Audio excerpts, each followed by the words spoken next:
Atmaswarupa Bandhukana. So, there is a question about love yesterday, and I said we will discuss it today. And then there is a supplementary question to that. You said love is not emotional. Yeah, I said it. I have objections to it. It's all right.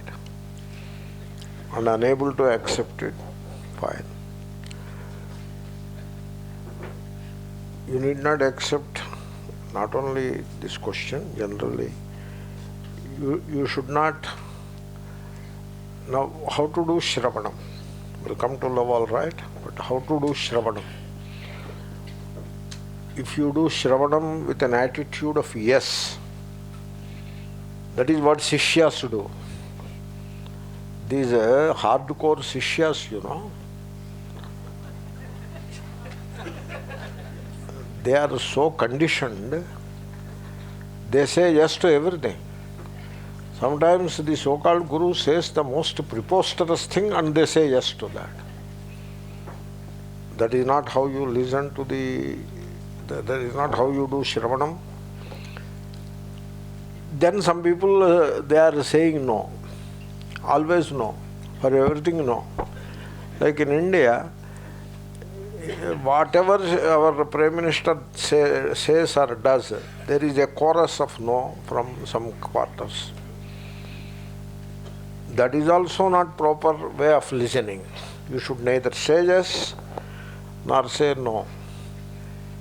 Just listen with an open mind. No yes, no no. And then you think about it. That is the way to do Shravanam. I tend to sympathize more if a person I love gets hurt than the person I don't love. You don't know what is love, because you have already taken the life out of it. So you want to divide the humanity into people whom you love and the others whom you do not love. That is not love. That is some kind of a sectarianism or whatever you call it. I cannot love a person who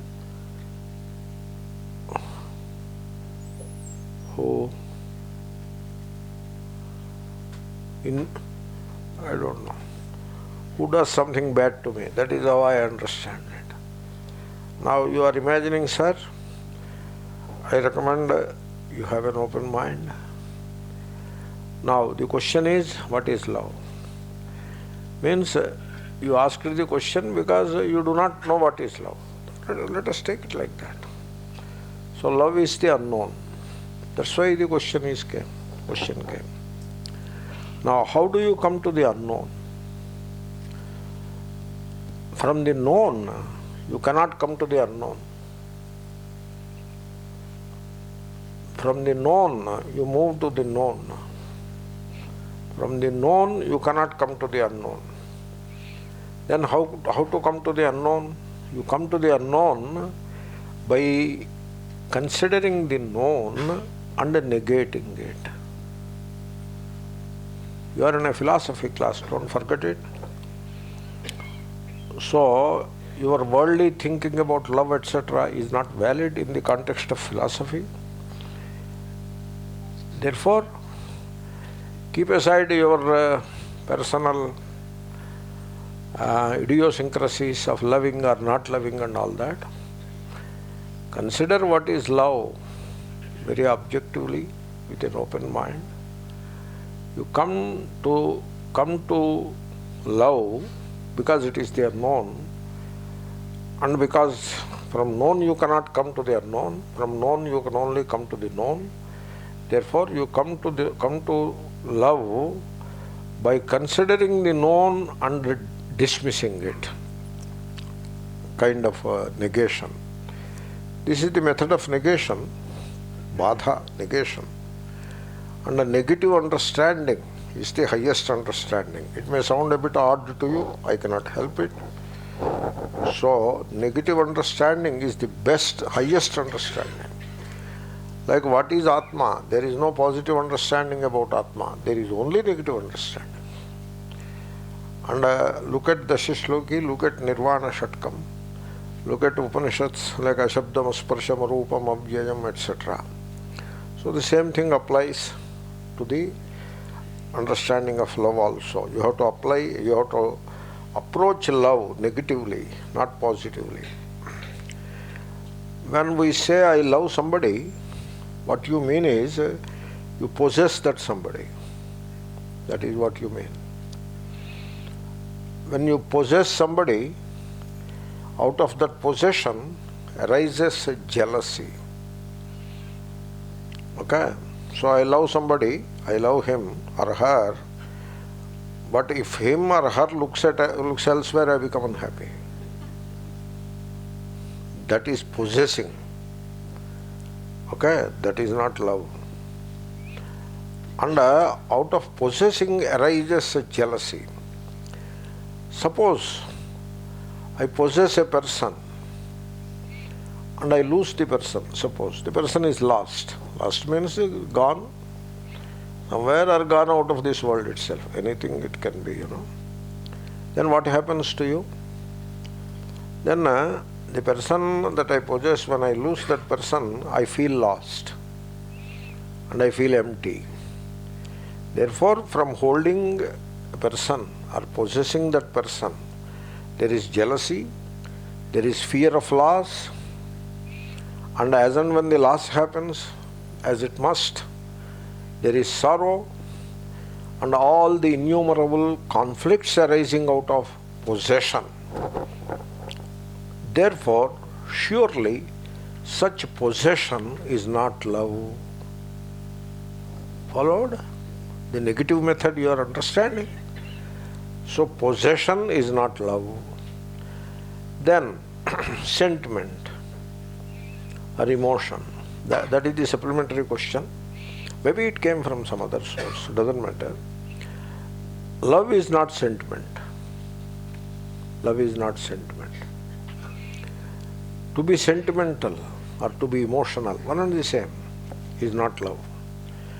Because sentimentality or emotionalism, sentiment or emotion, they are mere sensations.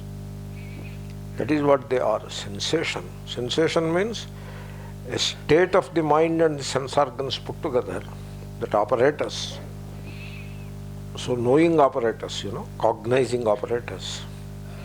So it gets into an excited state. That is called a sensation. And so when you have that kind of a sensation, that is what you call a sentiment or emotion. You see, we come across the religious people weeping about God, weeping or crying about God, and sometimes about Guru. Okay? All of that is merely sentimental and emotional. It is not love. Because that person, while weeping, he is indulging in sensation, and it's a process of thought. Sensation is a process of thought. And love is not in the domain of thought. Love is much deeper than thought. Whereas sentiment or emotion is very much a process of thought. And therefore thought is not love. Also, having a lot of emotion, a lot of sentiment cannot be love, because the blessed thing can turn in the opposite direction. You can see it all the time. But people are blind. They don't want to see. They don't see because they don't want to see. You see, a sentimental person can become very cruel when his sentiment is hurt, or when his sentiment is not responded to. We come across this a lot in the Gurudam. In the Gurudam, the Shishya, he doesn't learn anything. He engages or indulges in a lot of sentiment and emotion instead of learning. He doesn't learn anything. A lot of sentiment and emotion. he or she indulges. And then the Guru must respond all the time. The Guru is a sitting duck, I tell you. He should respond all the time. So I look at you, you are looking elsewhere. I try to speak to you, but you are busy with a book or with something else. When I try to speak with you, you should speak with me immediately. And I wrote a letter to you, you have not responded. No, you wait, I will respond. No, you should respond immediately, because I love you. And when this emotion or sentiment, which parades as love, is not responded to immediately as per expectation, there will be response. The Guru is also a human being after all. He will respond in his own way at his own time, but the sentimental person has no patience. Everything is measured in the light of that sentiment, and therefore the sentimental person turns cruel.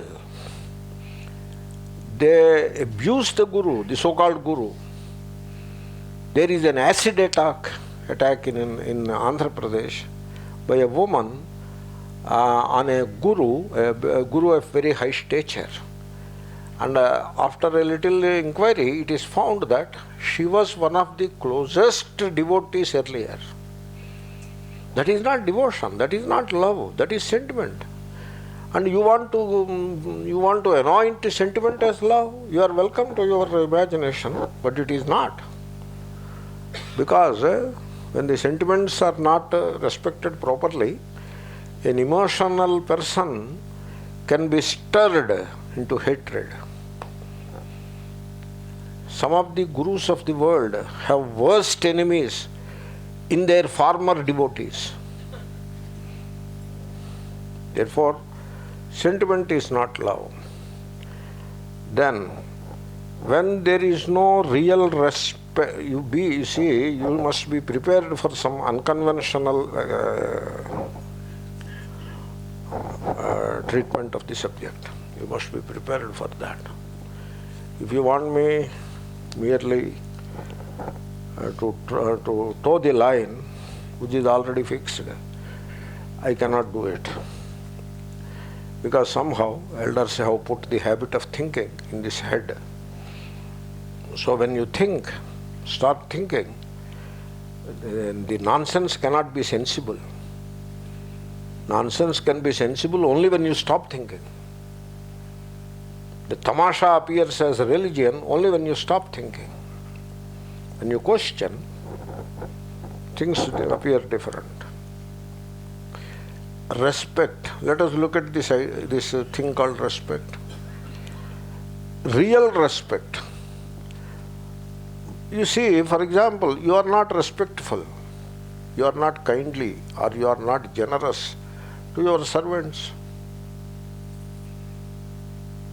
You see, once I went to somebody's home for bhiksha, and I said, generally, I am a novice and I am a simple person.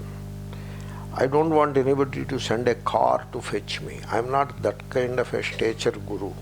I am not a guru at all even. I suggest I will come by auto or I cannot come by a city bus. Sometimes I used to travel by city bus, but now I stopped traveling by city bus for personal reasons. So I travel by auto or Uber is there. I don't know how to invite Uber guy. I don't know that mechanism. I never learned it. But I have a telephone with me and I call a friend. And the friend says, Swamiji, you wanted Uber or what? Yeah. So the from address he knows, they tell the to address. I tell it. And the Uber will be there in 2 minutes. I come like that. You don't send me the car. Like that I say. In the meanwhile, one person who has a car and a driver, he wanted to attend the satsang. Then he offered. Then so I need not call Uber. They need not send the car to fetch. I make a calculation. If they send a car to fetch, it makes 2 trips, which burns more fuel. and we are doing a national disservice by burning extra fuel. I am a very crazy guy. Therefore, I don't want that. Whereas if you go by Uber, you are not burning extra fuel, only limited fuel. Therefore, this friend and myself, the driver was there. In India, they keep drivers. In Western countries, you drive yourself. Except President of America, everybody drives his own car. Only President of America got a chauffeur. In India, they have drivers. So we went for the bhiksha, and we went for satsang. Satsang is over, bhiksha is over, small satsang, bhiksha. Then while I am coming out, along with my friend, we took both bhiksha, and while coming out, I noticed this driver was eating food in the outside veranda, sitting on the floor. Whereas we two people, we sat on the table, on the chairs, and we ate food together along with the host. The host gives food to me with elaborate respect, because I am supposed to be a guru or a Swami, he will get punyam and all that. Whereas the servant, he doesn't have any respect to the servant. So people are very cunning, I tell you. So why they say respect superiors? You respect a collector, a revenue collector, you respect a minister or a secretary in the government's office, you respect. Why? Because that respect comes from wanting something or from fear. Income tax officer, you respect a lot. But you don't feel any respect for the so-called lowly, low caste or low job, a menial job. These are all imaginations, you know. There is no low caste. There is no menial job. But this is our thought structure. After studying Vedanta, samas sarveshu bhuteshu, where is it? You don't respect a low caste person. You don't respect a person performing a menial job. You don't respect a kid. You ill-treat them. Or at least you don't give the same respect as you give to officials and people of high riches, power, or gurus. You respect the guru, but don't respect the servant who brought the guru in the car, the driver who brought the guru in the car. Your respect is very cunning respect it is. When you don't know real respect, you respect every person, irrespective of age, status, this and that. When there is real respect in you, you will come to know what is love. When there is no real respect, there is no love. When there is no mercy, when there is no pity, when there is no forgiveness, there is no love. I can't love a person who that is not love. When there is no forgiveness, there is no love. I forgive those who abused me because I want to deserve the forgiveness of the Lord. So, when there is no forgiveness, there is no love. People are neither respectful nor merciful nor generous. People are very cunning, very possessive, full of sentiment and emotion, which can turn either way. You can know love only when all these things have stopped. All these things come to an end. When you are ambitious, you will not know what is love. When you are competitive, you will not know what is love. You are very self-centered when you are ambitious and competitive. That's why I say people don't know what is love. Love is not an action. You perform an action. That is not love. It could be an action of love, but action itself is not love. What is behind the action could be love, but action is not love. I have to say that because you perform a karma and say it is love. You perform a ritual and say it is bhakti. Bhakti means love. That itself is not bhakti. Because love is a very inner thing it is. Whereas action is very outer and gross. Therefore, an act an action, a ritual is not love. A thought, whichever thought it may be in the form of sentiment or emotion, is not love. Intellectualism is not love. Intellectuals are very tough nuts. You cannot crack those nuts. You cannot put anything into their heads because they know everything. They know everything. They don't have this humility or humbleness of saying even to themselves, I don't know. They don't say that. And therefore, when they don't have that humbleness or humility, they will not come to know what is love. Therefore, intellectualism is not love. When you abide as the pure being, which is a state of thoughtlessness, which is Atmanishtha, in that being, you will come to experience love. Then, finally, I have said enough about love. Finally, I would say love and freedom go together. The other day I was saying pleasure and fear go together, the negative things. Today I am saying love and freedom go together. Freedom is not physical freedom. Like you can get out and walk now, you can get up and walk out. That is freedom. That is not the freedom which we are talking about. Freedom is not just to do whatever you like, that you do anyway. That is not freedom. Freedom is whatever I want I will talk. That is not freedom. And the freedom of speech, that is political thing it is. Freedom of movement, that is physical. Freedom to vote whomsoever I like, that is political. We are not talking of that freedom. We are talking of psychological freedom. Sentiment and bondage go together, whereas love and freedom go together. Freedom is psychological freedom. When you love a person, you do not seek anything in return. Now, what is freedom to do about it? When you seek something in return, you are psychologically dependent on that person. That is psychological dependence. This is how people know love. This is the only love people know. Like the husband says, I love my wife, but she should oblige me all the time. The wife says the same thing. Wife is no better. Only thing is, husband has his understanding of wife obliging him, whereas wife has her own very funny understanding of husband obliging her. Therefore, they think that they love each other. But in that love, there is no freedom. Because the husband psychologically depends upon, not physical. She has to prepare a cup of coffee and give to him. He has to go to the market and bring, this is the Indian way.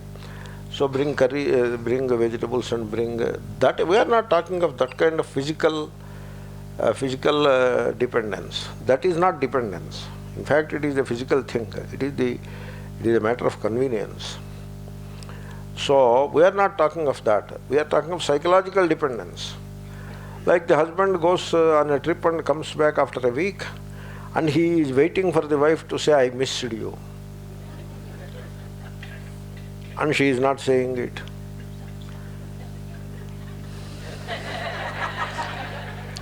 Why? Because she is busy with something else. She is preparing coffee, or it did not occur to her.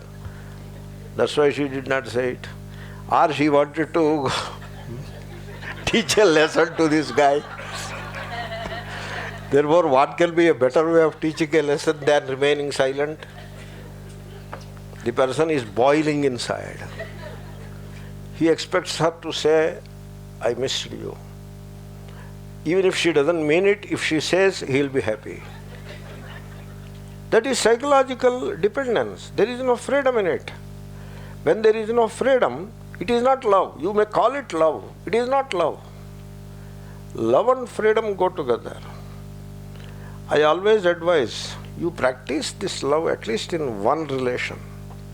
You do that, you try it and see what happens. You pick up one relation and practice. Like I pick up a relation, and in that relation I do not expect anything from the other person. I don't expect anything. Even if I am about to fall into a ditch, I don't expect the person to hold my hand.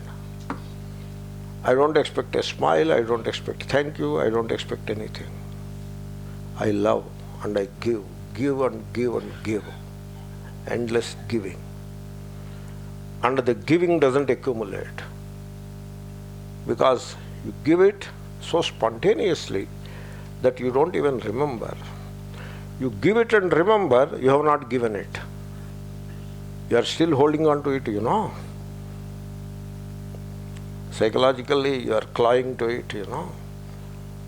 No. That is the accumulation. I have given this, I have given that. That is accumulation. No accumulation. Just give and that drops off. So, go on giving, without counting and never expecting anything. And that is freedom. Psychological freedom. When there is freedom, that is love. When there is love, there is freedom. When there is freedom, there is love. People don't know it. People love their children. That is what they think. But they possess the children. They possess. They possess in multiple ways. I am a Brahmana, therefore my child must be Brahmana. I worship Shiva, therefore my son must worship Shiva. My son should marry the girl whom I choose. My son should study the subject which I want him to study. I wanted to become an engineer, I could not become. So my son should become the engineer. And my daughter should become the doctor. And my daughter-in-law should be very obedient to my son. And my son-in-law should be very obedient to my daughter.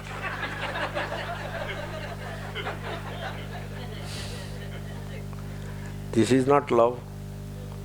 This is possessing. Because in possessing, in sentiment, in psychological dependence, the Sishyas depend upon the Guru psychologically so badly. And if the poor Guru fails to respond, they are in trouble now. That is psychological dependence.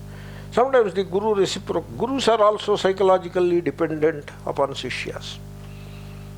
Like I came across a Guru who is giving a lecture. He is giving a good, decent lecture, some elementary, but still decent enough. I was not very much impressed because it was rather superficial or elementary. But it is not about me getting impressed. The public are impressed. Some jokes are there. They are laughing. Good, some nice things are being said. It was nice. But suddenly, he noticed that the chairs are empty. Not all. A few chairs, here empty, here empty, here empty. He was unhappy. And then he was complaining to the organizers, why the chairs are empty? Why you did not tell those people they did not come? They are my Sishyas, they did not appear. Those did not come, those did not come. So he is psychologically dependent upon the Sishyas. Empty chairs means no Sishyas. Chairs are full, therefore. Poor Shankaracharya had only 4 Sishyas. Whereas the Guru is dependent upon Sishya. Sishya is dependent upon Guru. Psychological dependence. I am not talking about physical. Therefore, where there is psychological dependence, where how to measure? When you expect something in return, that is psychological dependence. That you are already dependent, you know. That is psychological. You are expecting something in return. You have to practice these things. So, when there is freedom, freedom from psychological dependence, when you do not possess, when you are not sentimental, when you are not emotional, when you are not cruel, when you are not ambitious, when you are not competitive, when you are not self-centric, when you are not disrespectful, then you come to know what is love. Love is... No, it's okay. Let me finish this flow. Love is the fragrance of the self, like fragrance to the flower, love to Atma. When you say Satchidananda, that Ananda is love. When you don't know what is love, when you don't know how to love, your life is a waste. There is nothing worthwhile left in the life. When you come to know what is love, you are a liberated soul. You are a blessed. There is a blessing in it. So, like that, you have to understand what is love. Please go ahead, sir.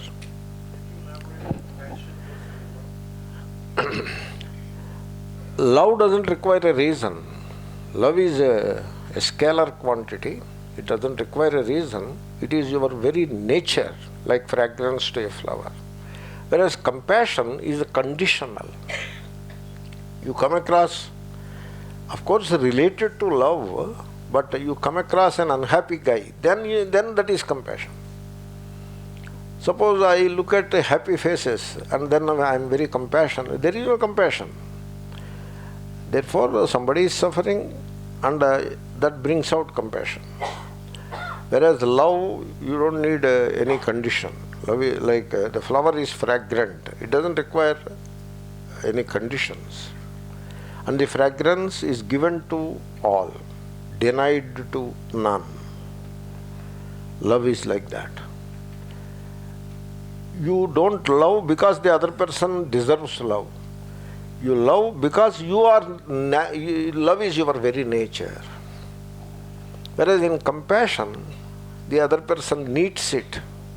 Then you become compassionate. Therefore, compassion is rather conditional, whereas love is utterly unconditional. Therefore, you have to think about these things. Verbal expression of love. The other day I saw in one person, the teacher are expressing I love you, and the Guruji also is expressing I love you. That must be quite a lot of sentimentality. This gurudom is all sentimental. Because you see, in America, every day you have to call your wife honey, otherwise she will become unhappy. In India it doesn't matter. In India it doesn't matter. There you have to call every day like that. If suppose one day you did not call, she becomes doubtful. What happened to this guy? So it is all sentimentality. And the Sishyas doing these pranams, namaskar and all that, that is all sentiment and habit rather. They become habituated. It is like the wind blows and the branch bends like that. The Guru appears, then they fall across. It is a habit, not a good habit also. One time I have pulled out a book called Sadachara Samhita, or some Sadachara, it begins like, written by Kavyakantha Ganapati Muni. I wanted to teach a satsanga or two on that, but I could not do it. In that, in one place, the Acharya says, you don't do namaskar 10 times to the Guru. You do it one time. And that too when he is sitting, not when he is walking. When he is walking, if you do namaskar, he will fall. Like a person like me, who is in a kind of a perpetual hurried state, busy, and you suddenly do namaskar, that too I do not expect a namaskar. Because I do not look at you as a Sishya. I look at you as an elderly person, educated, highly qualified, Atma Swarupa. And I look at myself as a very simple guy. I am a simpleton. I am not a guru. And therefore there is no expectation, there is no that structure, that mental structure doesn't exist in this consciousness. And therefore every namaskar is sudden, unexpected. But when I am sitting, you do namaskar, I can understand. Or I am standing there, you start doing namaskar from there, okay, now I have some expectation, I can appreciate it. I am walking and you suddenly do namaskar. Quite often I could have fallen. Crazy or what? Wherever you see namaskar, 4 times, 10 times. What do you think? I have seen this tamasha going on for so many years, and I saw the hollowness of it. I saw that also. There is no love in it. That is, there is no learning in it. So having done so many namaskars, at least some learning should be there. The person did not learn anything. He is yet to learn a bit. I am not impressed.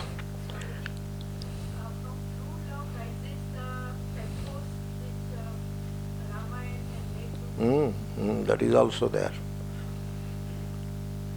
You should be one more aspect of love I did not describe. That is a tenderness and sensitivity. This I did not describe. Now Amma asked a question, therefore it has come up. Tenderness. Like if you pluck a leaf or a flower, you don't know what is love, because you don't have the tenderness. Once I was standing and there was a tree, a kind of a medium-sized tree, not a very big one. Then felt like leaning upon it, almost about to lean upon it. Then I withdrew, because I don't know. The tree is a living thing, as much as this body is. I don't know how it will impact the tree, so I should not. Similarly, suppose while walking, you come across a cow, just like that you hit it and move on. You should not do that. You should be tender to a plant. You have no right to pluck a flower or a leaf. You have no right. Why should you do that? No, to offer to God. They are already offered. So you pluck all these flowers and offer to a graven image and call it love? No. It is a religious act divested of tenderness. That is how I look at it. I would, if you ask me, I would leave it where it is. It is already offered. It is an offering. Leave where it is.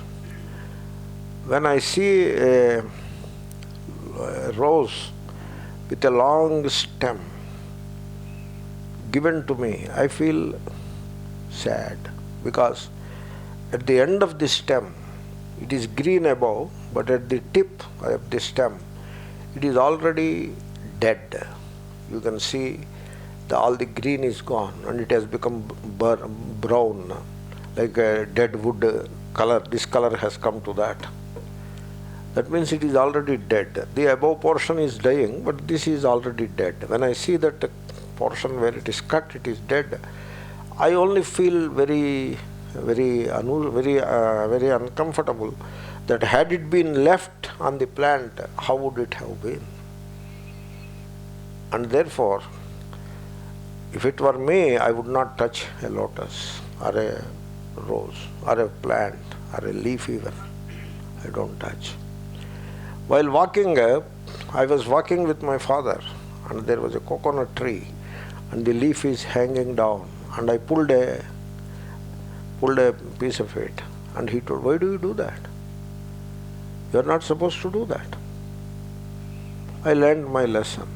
At a very small age, less than 10 or 10, I learned my lesson.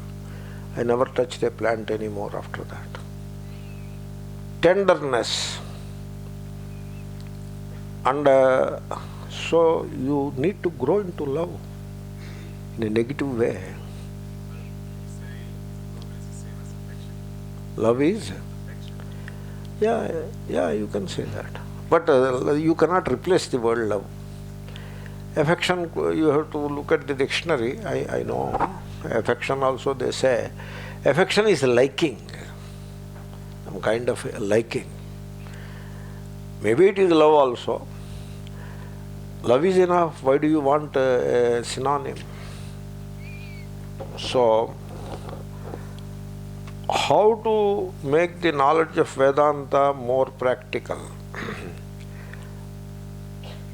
How to bring it close to our perception in life, to our daily perception in life? Yeah, I understand the spirit of the question. You see, they say there is a gap between the cup and the lip. It's like that it applies to Vedanta also, it seems. In practical terms, what it is easier said than done. That is always there. Why you are not able to apply? Once you understand the truth, why you are not able to apply it in life? There could be a few reasons. One, your understanding is faulty, or your understanding lacks. It is not complete. That is one reason why the vision of Vedanta cannot enter into your life. Second, you don't have love for what you know. You are not earnest. You are not earnest. You have a thing called complacency. There is no earnestness. Complacency takes over. So you are not in an urgent, there is no urgency to know. Because you are caught in the samsara deeply and you are not in a hurry to come out of it. I can give the example of some of these people who suffer from diabetes. They overeat, don't move much, and have diabetes. And you see, there was a diabetes conference, a 2-day conference. All the papers of state-of-the-art research, cutting-edge research like that they call it, all those papers, very good research, done by great scientists and physicians. It is all about treating diabetes, none about preventing diabetes. All about T2 diabetes, not even T1. T1 you cannot control it because it happens naturally due to some genetic problem. T2 diabetes, which is entirely lifestyle based, lifestyle connected. All the papers are about treating diabetic, new molecules, new methods, etc. None about preventing.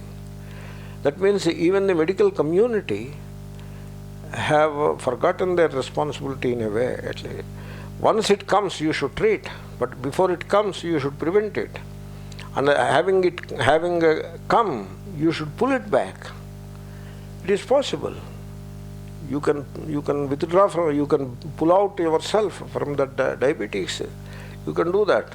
What all you have to do is, diabetes comes for 3 reasons. One, you see, you asked about Vedanta, I am going into diabetes.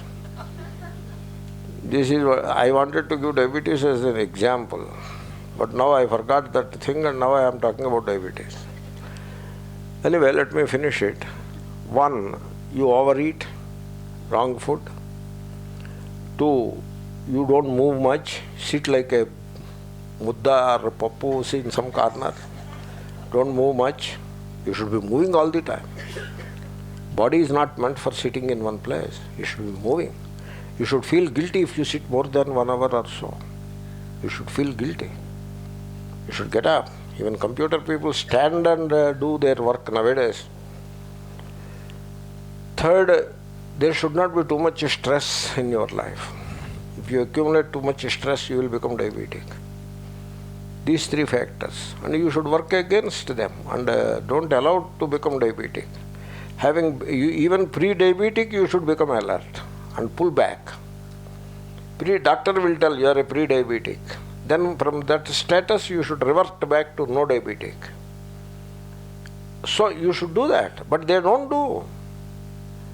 Why? There is a complacency. There are pills, there are measurements. You can know your sugar level while sitting at home. There are meters and pills are there. You can treat it. You call it treatment. People, I ask means I don't ask just like that. People say it is under control. You know what it means? It goes up and I put a pill. That is what they mean. And what is the pill? How does it reduce the sugar level? Pill, do you know how? It enhances the production of insulin. That is how the sugar level is brought down. But the excess insulin which is produced because of the pill having brought down the sugar level, it will be circulating in the body. And insulin is poison. You should know that. It affects kidney or liver or both. So people don't have that earnestness. When they don't pay attention to their own good health, they are not earnest about proper eating, they are not earnest about proper exercise, they are not earnest about a lifestyle that doesn't make them sick. When they don't even know how to be properly selfish, how can you expect them to understand Vedanta and apply in life? So this is what I mean by giving example. The lack of earnestness. Who doesn't know about diabetes? What I said, a kid knows. But not many would implement it. Because it is the lack of earnestness. Similar earnestness about the vision of Vedanta is missing. Like this is ubiquitous everywhere. All gurus and sishyas of Vedanta. Ajo nitya shashvatoyam purano nahanyate hanyamane sharire. Say that and explain it. All explanations only. 1 hour.